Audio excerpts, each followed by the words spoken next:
దైవ సేవకులకు కూడా నా వందనాలు. నా పేరు రోజమ్మ, మా ఊరు వెంకటేశ్వరు. నాకు ఫస్ట్ లివర్ క్యాన్సర్ వచ్చింది. లివర్ క్యాన్సర్ వచ్చిన తర్వాత నాకు ఆపరేషన్ చేసి నాకు కూడా బాగా కాకుండా ఉంటే ఇంకా మళ్ళీ 6 నెలలకు గడ్డలు వచ్చిన తర్వాత మళ్ళా గడ్డలు వచ్చినాయి. ఇంక డాక్టర్ అమ్మని కాడికి పోతే నువ్వు చనిపోతావు, నీకు బాగా కాదు, ఇంటికి పంపించింది. ఇంటికి పంపించిన తర్వాత ఇంకా నేనైతే చనిపోతానని, నాకైతే అసలు క్యాన్సర్ అంటే చనిపోతారేమో అని నాకు అప్పుడు అంతే ఇంత తెలివితేటలు అప్పుడు లేవు నా కాడ.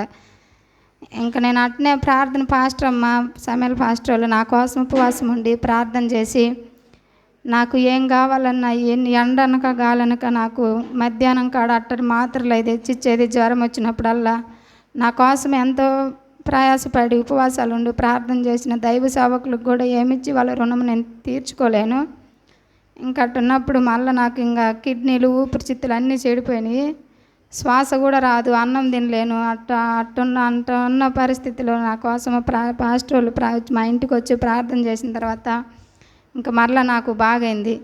ఇంకా బాగైన తర్వాత ఇంకా ఇప్పుడు 5 సంవత్సరాలు అయింది.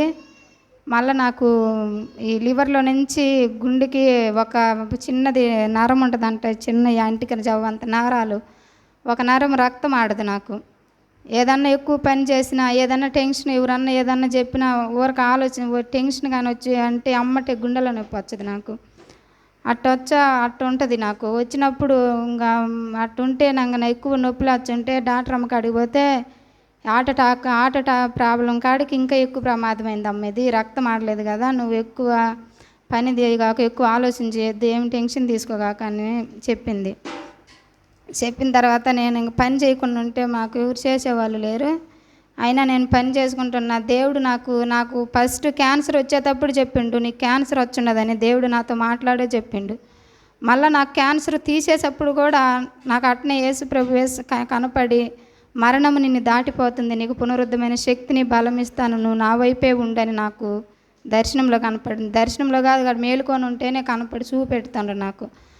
ఇంకప్పుడు నాకు క్యాన్సర్ పోయింది. ఇంకా క్యాన్సర్ పోయిన తర్వాత నాకు అనుకున్నా, నాకు పని చేసేవాళ్ళు ఎవరు లేరు కదా ప్రభువా, నేను చేయకుండా ఉంటే నాకు ఎవరు చేసేవాళ్ళు లేరు పని, నాకు మరణం నిన్ను సమీపించదన్నావు, నాకు శక్తినిచ్చానన్నావు కదా, నువ్వే ప్రభువా నాకు అనేది నేను అట్నే అనుకొని ప్రార్థన చేసుకుంటా. రోజు తెల్లారుజాముకాడ నైట్ 3 గంటలకు అట్లా చేసుకుంటా ప్రతిరోజు. చేసుకుంటుంటే మొన్న నైట్ నాకు గుండెల నొప్పి వచ్చింది. నాకు గుండెల నొప్పి వచ్చితే మాత్రలు పోరుమవ్వలు పోయి తెచ్చుకోవాలి. నేను ఇంకా మాత్రలు తింటే నాకు నీరసం వచ్చేది, కళ్ళు తిరిగేది, ఏం పని చేయలేకపోతుండే. అందుకని నేను ఎందుకులే మాత్రలు చచ్చిపోయినా కానీ దేవుడు నన్ను బతికించాలన్నాడు కదా, ఎందుకులే మాత్రలని నేను పాపం చేయకుండా అబద్ధం ఆడకుండా ఒకరిని ద్వేషించకుండా ఉంటే దేవుడి కన్నా డాక్టర్ ఎవరు లేరు కదా అని నేను తెచ్చుకోవాలి మాత్రలు. 2 నెలలు అయింది. మొన్న గుండెల నొప్పి వచ్చింది. వచ్చి ఇంకా చాలా నొప్పి వచ్చింది నాకు. నైటు నొప్పి వచ్చితే ఇంకా హాస్పిటల్కి పోదామనుకుంటే డాక్టర్లు జైరావుల కాడికి వాళ్ళ కాడికి పోతే వాళ్ళు నువ్వు మందులు మేము ఇచ్చితే నువ్వు వాడకూడదు, నువ్వు ప్రత్యేకంగా ఆట ప్రాబ్లం మాత్రలే తెచ్చుకొని వాడాలని అనిండ్రు.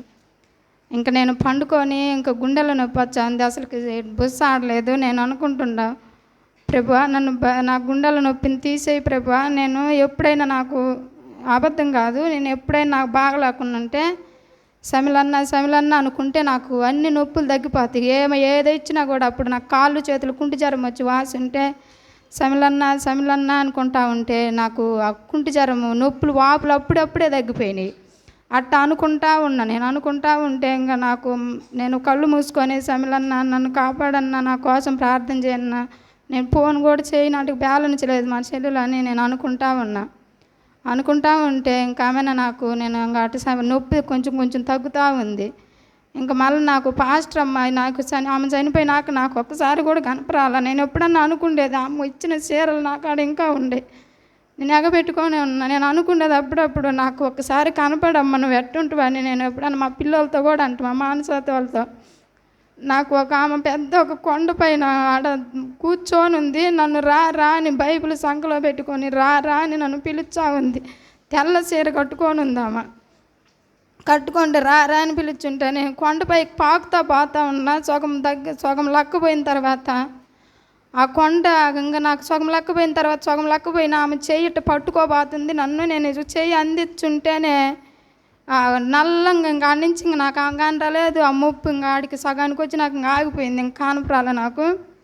ఇంక మళ్ళీ నాకు యాంది ఇట్టయిందని మళ్ళీ నేను లేచి ఇటు చూశాక నాకు గుండెల నొప్పి తగ్గిపోయింది. ఇంకా ఇదే నా సాక్ష్యం. మీరు అందరు నా కోసం ప్రార్థన చేయండి.